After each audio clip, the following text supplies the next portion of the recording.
2층에 보니까 아주 3년 만에 우리 신홍수 집사님 너무 반갑습니다. 그동안 왜 교회 오고 싶지 않으셨겠어요? 택시 운전을 하시느라고 많은 분들과 접촉하니까 교회 폐가 될까 해서 그동안 오지 못하셨는데 너무 반갑습니다. 그리고 아직도 한 10여 분 넘게 교회를 아직 오지 못하고 계시는 분들, 또 온라인으로 예배를 드리고 계시는 분들 계신데, 하루속히 더 모든 일들이 안정이 되어서 모두가 나와서 함께 기쁨으로 찬양하고 예배할 수 있는 날이 오기를 진심으로 소원합니다. 지난 5일이 어린이날이었습니다. 오늘은 또 어버이날이기도 하지요. 특별히 5월을 가정의 달이라고 그렇게 이야기를 합니다. 뉴스를 통해서 보니까 어린이날 그리고 또 어저께 어마어마한 인파가 놀이공원, 놀이시설을 방문한 것을 보고 참 많이 놀랐습니다. 억눌렸던 그 마음들이 폭발했구나라고 하는 생각이 들 정도였습니다. 어제 같은 경우에는 그 잠실에 있는 놀이시설은 오전 11시에 사람이 너무 많이 와서 입장을 제한해야 될 정도로 그렇게 많은 사람들이 몰려들었다고 합니다. 인기 있는 놀이기구 하나를 타기 위해서 3시간을 넘는 시간 동안 줄을 서 있어도 하나도 그 불편한 마음이 들지 않고 행복하게 그렇게 서 있는 아이들의 모습, 해맑고 행복한 아이들의 표정, 그리고 그 아이들을 데리고 몸은 비록 힘들지만 아이들을 지켜보는 부모님들의 뿌듯한 얼굴, 이런 얼굴들을 읽을 수가 있었습니다. 이렇게 우리에게 보여지는 얼굴들은 또 행복하고 밝은 얼굴들인데, 우리 사회에 잘 드러나지 않는 대조적인 모습들이 있습니다. 어렵고 힘든 상황들 속에서, 불우한 환경 속에서 살아가는 아이들입니다.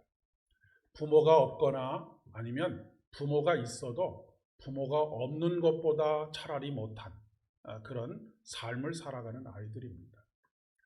부모의 언어의 폭력뿐만 아니라 육체적인 폭력으로 인해서 멍들고 병들어가는 아이들이 드러나지 않은 가운데 참 많이 있습니다. 부모라고 하는 존재를 다시 한번 생각하게 되는 그런 시간입니다. 그러면서 또한 6.25의 이 폐허 속에서, 그 어려운 현실 속에서 꿋꿋하게 다음 세대 우리의 자녀들을 키워오시고 이런 나라를 만들 때까지 희생과 헌신을 아끼지 않은 우리의 부모님 세대의 은혜를 다시 한번 깊이 생각하게 됩니다. 6.25 전쟁이 이제 다음 달이 6.25 전쟁에 대한 기념이 되겠습니다. 내년이 종전 70년이 되는 해이기도 한데, 앞서서 광고 시간에 말씀드렸던 것처럼 러시아의 일방적인 침공으로 인해서 우크라이나가 굉장히 큰 고통 가운데 있는데, 그 고통의 그 현장들을 바라보면서 우리나라가 이미 70년 전에 겪었던 그 6.25의 참상을 더 현실적으로 느끼게 되는 것 같습니다. 그리고 전쟁 중에 있는 우크라이나와 또 미얀마를 위해서 더욱 기도하는 마음을 가지게 됩니다. 아까도 말씀드렸다시피 전혀 생면부지의 나라, 잘 알지도 못하던 나라를 돕기 위해서 16개국의 나라가 참전을 하고, 그 이외에도 많은 나라들이 우리나라를 도왔던 것처럼 어디서나 이런 손길들, 그리고 이런 사람들을 통해서 절망 중에 있었던 사람들이 다시 소망을 갖게 되고, 주저앉아 있었던 사람들이 다시 일어나게 되는 그런 일들이 벌어지는 것 같습니다. 오늘 사도행전 본문에 욥바에 다비다라고 하는 여제자가 있었다라고 하는 말씀으로 사도행전이 시작하고 있습니다. 욥바는 지중해를 마주하고 있는 이스라엘의 서쪽에 있는 지역입니다. 지금은 팔레스타인 지역에 속해 있는 텔아비브가 있는 그곳이 바로 욥바라고 하는 곳인데 이스라엘의 항구 도시입니다. 그런데 이 욥바에 살고 있었던 다비다라고 하는 여제자가 선행과 구제를 많이 했다라고 그렇게 기록하고 있습니다. 성경에서 여자를 여제자라고 부른 기록은 여기 단 한 번 나오고 있습니다. 그러니까 이 초대 교회에서 다비다라고 하는 여제자의 존재감이 얼마나 강렬했었던가, 그가 행하는 구제와 선행이 얼마나 많은 사람들에게 영향을 주었던가라고 하는 것을 보여주는 사건이라고 이야기를 할 수가 있겠습니다. 그 다비다를 굳이 여제자라고 표현한 것은 12사도의 버금가는 그런 사명을 감당했기 때문이라고 이야기할 수 있을 것 같습니다. 특별히 이 다비다는 누구를 중점적으로 돌봤는가를 추측해 볼 수 있는 그 근거가 있는데 바로 과부들을 돕고 돌보는 일을 굉장히 많이 했던 것 같습니다. 39절의 말씀에 보면 모든 과부가 베드로 곁에 서서 울며 그들과 함께 있을 때 지은 속옷과 겉옷을 다 내어 보이거늘 이라고 그렇게 기록하고 있기 때문에 그렇습니다. 아마도 이 다비다는 그 시절에 뭐 전쟁이나 기근이나 여러 가지 일들로 인해서 남편을 잃은, 그래서 삶이 막막한 여인들을 모아서 아마도 그들에게 오늘 말씀을 속옷과 겉옷을 지었다라고 하는 그런 말씀을 보면 삭바느질을 통해서 그들이 호구지책을 삼을 수 있도록 그렇게 돌봤던 것이 아니었을까라고 하는 생각을 해보게 됩니다. 제가 여러 번 설교 시간을 통해서 말씀을 드렸지만 예수님께서 탄생하시고 예수님께서 살아가셨던 그 시대에는 절대 빈곤율이 90%가 넘었습니다. 예루살렘의 절대 빈곤율이 90%가 넘어 있었다라고 하는 기록을 볼 수 있습니다. 그러니까 전 인구의 90%가 넘는 사람들이 하루 세 끼 밥 먹고 사는 것 자체가 거의 불가능할 정도였다라고 그렇게 생각하시면 되겠습니다. 그런 상황에서 적극적으로 밖에 나가서 일을 해서 돈을 벌어다가 가정을 책임져야 할 남편을 잃은 여인들의 삶이라고 하는 것은 살아있는 것 자체가 고통일 수밖에 없는 그런 상황이었을 것입니다. 그런데 이 다비다라고 하는 여제자가 그들을 모아서 그들에게 호구지책을 삼을 수 있도록 삭바느질을 하게 했다라고 그렇게 이야기할 수 있을 것 같습니다. 어찌 보면 다비다는 이 여인들의 목자와 같은 역할을 감당하고 있었던 것이죠. 그런데 갑자기 다비다가 병에 걸려 죽게 되었습니다. 그러니 그를 따르며 그의 은혜를 힘입어서 그의 도움을 힘입어서 살아가던 여인들의 삶이라고 하는 것은 살 길이 얼마나 막막했겠습니까? 다비다가 죽은 것도 당혹스럽지만 그들의 삶을 앞을 생각하면 생각할수록 굉장히 막막했을 것이다 라고 그렇게 짐작해 볼 수 있을 것 같습니다. 그런데 그런 그녀가 베드로를 통하여서 역사하신 하나님의 은혜로 말미암아 살아나게 되었을 때 다시 그들을 이끌어가는 목자와 같은 역할을 하는 다비다가 살아났을 때 그들의 기쁨과 감격이라고 하는 것은 이루 말로 다 표현할 수 없었을 것이다 라고 생각이 됩니다.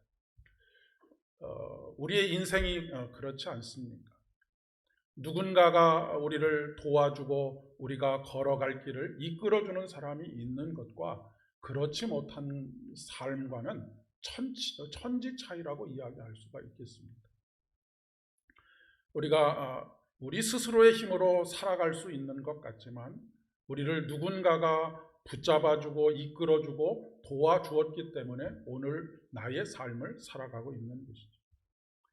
그리고 다비다 또한 목자의 역할을 감당하고 있기는 했지만 그녀 또한 연약한 존재일 따름입니다.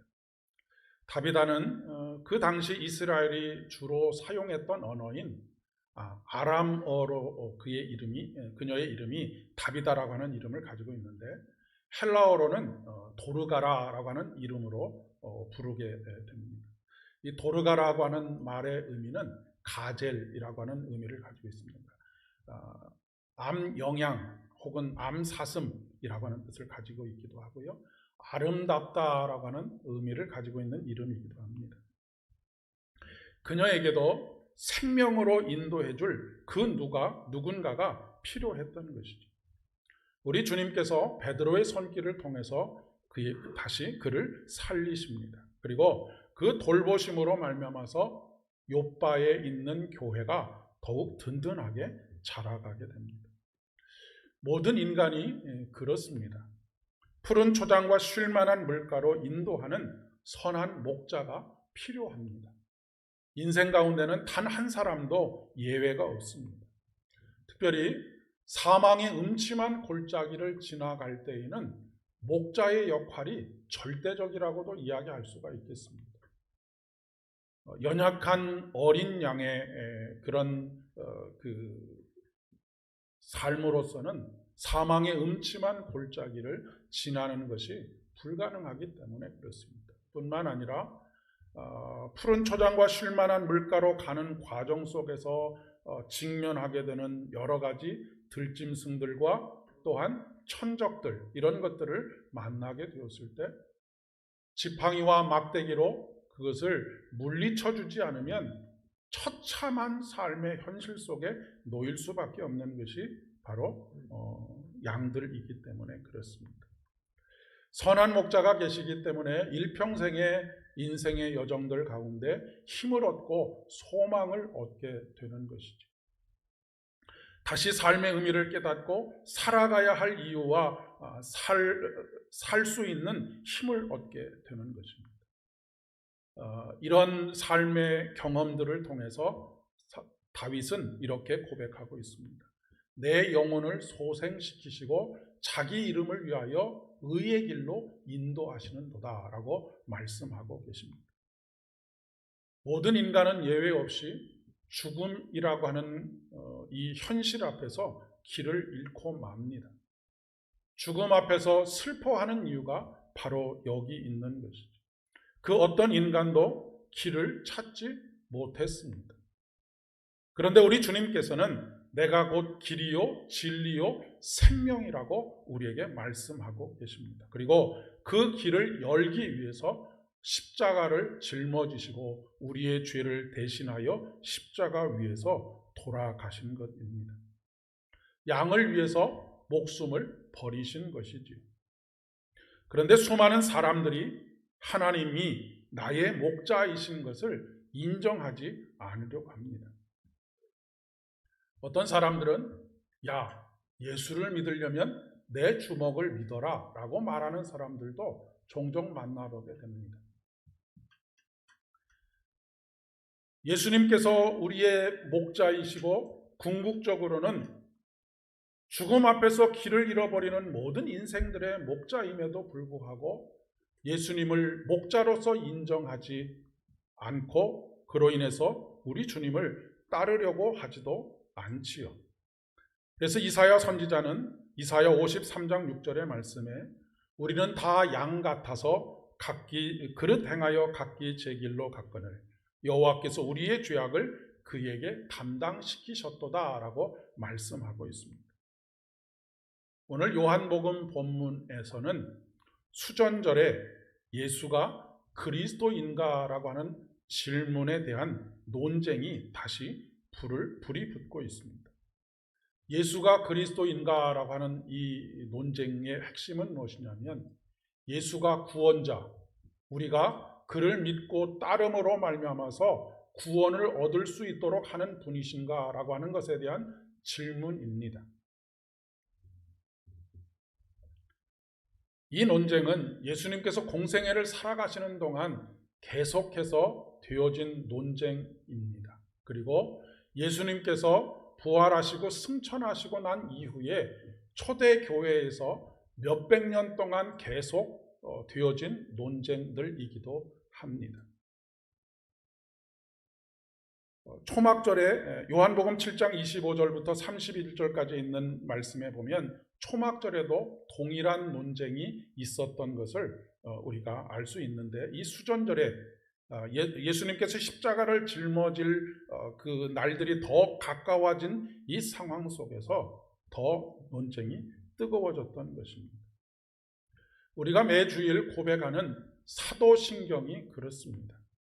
사도신경은 우리가 믿는 바, 또 고백하는 바, 거의 대부분의 내용들이 예수 그리스도에 대한 고백을 담고 있습니다.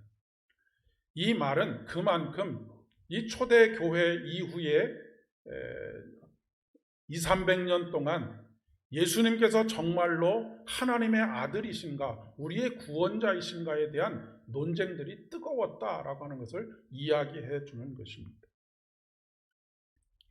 지금 우리는 너무나 자연스럽게 이 사도신경에 나와 있는 고백들을 우리의 고백으로 받아들이고 있지만, 이런 과정들 속에서 결국 하나님께서 우리의 마음속에 확인하게 하시고 확증하게 하신 고백이 사도신경의 고백이라고 하는 것입니다. 이 고백을 받아들이는 것 자체가 사실은 그렇게 쉬운 일이 아니었다라고 하는 것을 이야기해 주고 있습니다. 실제로 땅에 살면서 함께 호흡했던 인간이셨던 예수님을 하나님으로 받아들인다라고 하는 것은 그렇게 쉽게 이야기할 수 있는 일이 아니죠. 여러분이 한번 상상을 해보십시오. 여러분들과 매일 이웃에서 살아가던 어떤 분이 갑자기 우리의 하나님으로 고백되어진다? 결코 쉬운 일이 아니지. 그런데 오늘 우리가 믿음으로 예수님께서 우리의 구주이신 것을 고백하게 되는 것은 전적으로 그렇기 때문에 하나님의 은혜인 것을 고백하지 않을 수가 없습니다. 그래서 사도 바울이 내 자신이 믿음 안에 있는지 항상 확증하라라고 우리에게 권면하고 있는 것이죠. 어제 저희 집에 둘째 아들인 홍준이가 머리를 깎으러 나갔다가 아마 신천지를 만난 것 같습니다. 이러저러한 이야기들을 하고 그것은 네 믿음이 잘못된 것이다 라고 그렇게 아마도 이야기를 한 모양인데, 거기에 대해서 그렇게 대답을 하고 돌아섰다고 합니다. 저하고 조금 생각이 다르시네요 라고, 제가 믿는 하나님과는 당신이 믿는 하나님이 좀 다르시네요 라고 하는 말로 끝맺고 왔다라고 그렇게 돌아와서 하는 이야기를 들었습니다. 많은 경우 우리가 믿는 바, 우리가 고백하는 바, 우리의 믿음이 우리의 마음속에서 확증되어지고 하나님의 은혜로 말미암아 정말로 믿어지는 이런 역사가 있지 않으면 이렇게 미혹하는 영들의 미혹에 쉽게 넘어갈 수밖에 없는 것이 우리들이라고 하는 것을 이야기하고 있는 것이죠. 어찌되었든지 간에 우리의 고백의 핵심은 여호와 하나님께서, 우리 주님께서 우리의 선한 목자가 되신다라고 하는 것입니다. 우리를 생명으로 이끌어 가시는, 우리의 영혼을 소생시키시는 우리의 목자가 되신다라고 하는 것이죠. 그런 의미에서 시편 23편의 저자인 다윗이 여호와는 나의 목자이십니다 라고 고백하는 것은 우리에게 큰 울림이 됩니다.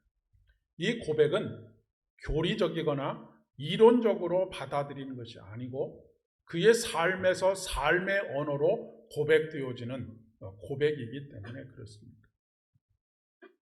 이 고백은 이 다윗이 사망의 음침한 골짜기를 지나는 과정들 가운데 훨씬 더 단단해지고 훨씬 더 깊어졌을 것이다 라고 그렇게 믿어집니다. 우리가 일상적인 삶을 살아가는 가운데에서는 사실 하나님께서 나의 선한 목자가 되시고 나를 푸른 초장과 쉴 만한 물가로 인도해 가신다라고 하는 것을 그렇게 가슴 깊이 절절하게 느끼기가 쉽지 않습니다. 그런데 우리의 삶의 근본을 흔드는 어떤 계기를 만났을 때 우리를 붙잡아 주시고 지팡이와 막대기로 모든 위험들을 제거해 주시고 사망의 음침한 골짜기를 통과할 수 있도록 도와주시는 하나님의 은혜로 말미암아 우리의 믿음이 더 깊어지고 우리의 믿음이 더 단단해지는 그런 은혜가 있는 것이죠. 이 다윗의 고백은 곧 요한계시록의 저자인 사도 요한의 고백이기도 합니다. 큰 소리로 외쳐 이르되 구원하심이 보좌에 앉으신 우리 하나님과 어린 양의 있도다라고 하는 고백입니다. 그로 인해서 그들이 다시는 줄이지도 아니하며 목마르지도 아니하고 해나 아무 뜨거운 기운이 상하지도 아니하리니 이는 보좌 가운데 계신 어린 양이 그들의 목자가 되사 생명수 샘으로 인도하시고 하나님께서 그들의 눈에서 모든 눈물을 씻어 주실 것입니다 라고 고백하고 있는 것입니다. 예수님께서는 나와 하나님이 하나이다 라고 말씀하십니다. 아버지의 마음을 예수님께서 알고 계시다라고 하는 의미입니다. 동시에 예수님께서는 우리와 하나이다라고 또한 말씀하십니다. 우리의 마음을 그 어느 누구보다도 잘 알고 계시고 나보다도 내 마음을 더 잘 알고 계시는 분이 우리 주님이시다라고 하는 것입니다. 그분은 우리의 이름을 알고 계십니다. 그분은 우리의 생각을 알고 계십니다.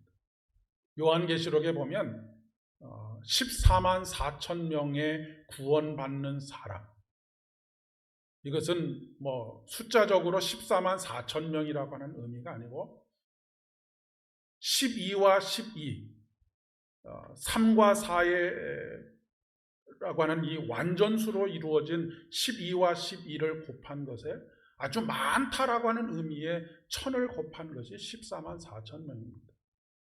이단이 이야기하는 것처럼 어떤 한정된 수를 말하기 위해서 겨우 14만 4천 명을 하나님께서 구원하신다라고 하는 그런 의미가 아니라 하나님께서 우리 한 사람 한 사람에 대한 계획을 가지고 계시다라고 하는 것을 말씀하시고자 하시는 것이고 그 한 사람 한 사람의 이름을 알고 계시고 속속들이 우리의 내면의 소망들을 알고 계시다라고 하는 것을 말하려고 하는 것이라고 이야기할 수가 있겠습니다.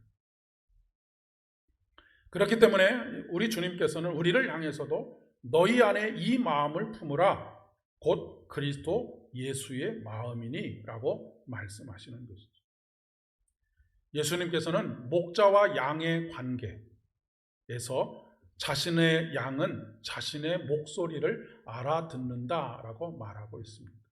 그러니까 수많은 인생들이 하나님께서 자신의 목자인 것을 인정하지 않으려고 하는 이 시대 속에서 자신의 양은 자신의 목소리를 알아듣는다라고 말씀하고 있는 것입니다. 그리고 그 목소리에 따라 반응합니다. 하나님께서 베드로를 통하여서 다비다야 일어나라 하실 때 죽은 다비다가 그 목소리를 알아듣고 일어나는 역사를 우리는 오늘 말씀에서 보게 됩니다. 그가 눈을 떠서 베드로를 보고 일어나게 되지요. 오늘 저와 여러분이 이 소리를 듣고 눈을 뜨고 일어나게 되기를 간절히 소망합니다. 잠들어 있는 우리의 영혼이 우리 한 사람 한 사람의 이름을 부르시고 일어나라 라고 명령하시는 그 명령에 눈을 번쩍 뜨고 일어나서 주님을 따르는 아름다운 제자의 삶을 살아갈 수 있기를 소망합니다. 한국교회야 한국교회의 성도들아 일어나라 하시는 생명의 선포에 반응하는 우리 한국교회가 되어지기를 간절히 소망합니다. 죽은 듯 했던 것이 아니라 이미 죽어버린 다비다를 살리셨던 예수님의 생명이 우리 한 사람 한 사람 영혼을 소생케 하는 놀라운 은혜가 있기를 진심으로 축복합니다. 계시록의 저자는 여러 곳에서 귀 있는 자는 교회들에게 하시는 하나님의 말씀을 들을지어다 라고 말씀하고 계십니다. 우리들 또한 하나님의 음성을 들을 수 있는 귀, 그런 귀를 가지기를 소망합니다. 구원은 무엇으로부터 말미암는다고 말씀하십니다. 구원은 들음으로부터 시작한다라고 말씀하십니다.